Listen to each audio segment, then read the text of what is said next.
There are millionaires who wake up to a blaring alarm, grip a steering wheel in bumper-to-bumper traffic, and spend every day worrying about next year's bills. At the exact same moment, there are people with far less money in the bank who have complete control over how they spend every hour of their lives. So here's the real question. Is becoming a millionaire still enough to buy financial freedom? For decades, reaching the seven-figure mark was considered the ultimate finish line. If a household accumulated $1 million, society assumed they had won the game, securing a lifetime of comfort, security, and freedom. And for a long time, that belief made perfect sense. Housing consumed a much smaller portion of a family's income.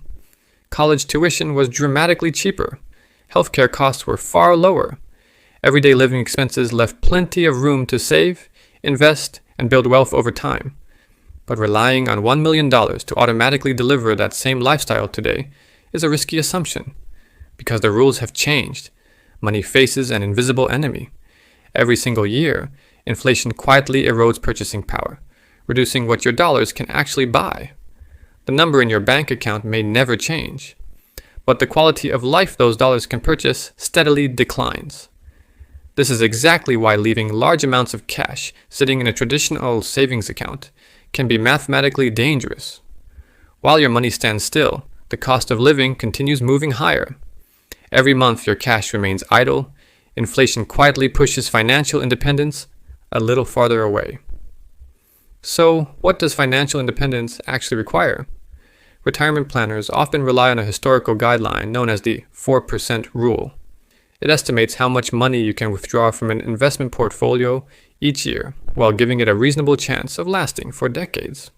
Applied to a $1 million portfolio, that guideline suggests an annual income of roughly $40,000. But this is where the math changes. Geography changes everything.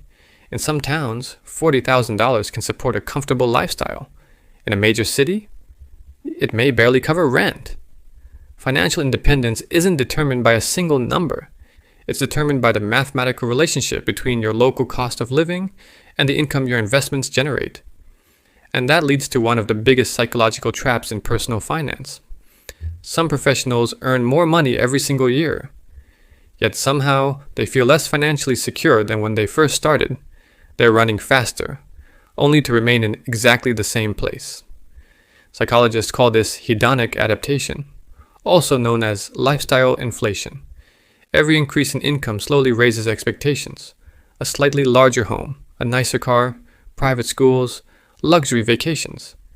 Individually, none of these purchases seem unreasonable, but together they quietly redefine the amount of money required just to maintain your everyday life.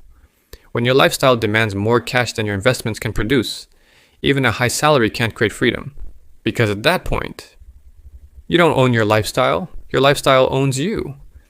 Escaping that cycle requires a completely different way of thinking about money. Real wealth isn't a pile of cash sitting in a bank account.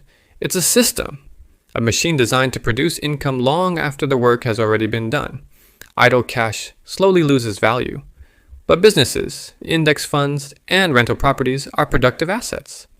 They're systems that continue generating value and cash flow, even when you're not actively working. Financially independent people don't obsess over accumulating the biggest bank balance. They focus on acquiring assets that keep working without them. Imagine two investors.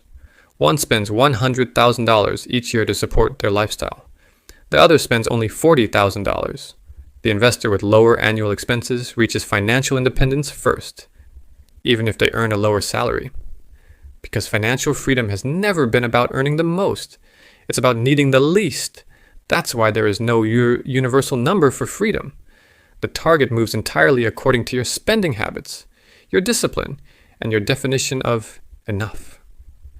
True financial independence arrives at one precise mathematical moment. The moment your assets generate enough income to fund your life more effectively than your daily labor. And once your money works harder than you do, work becomes a choice, not a necessity.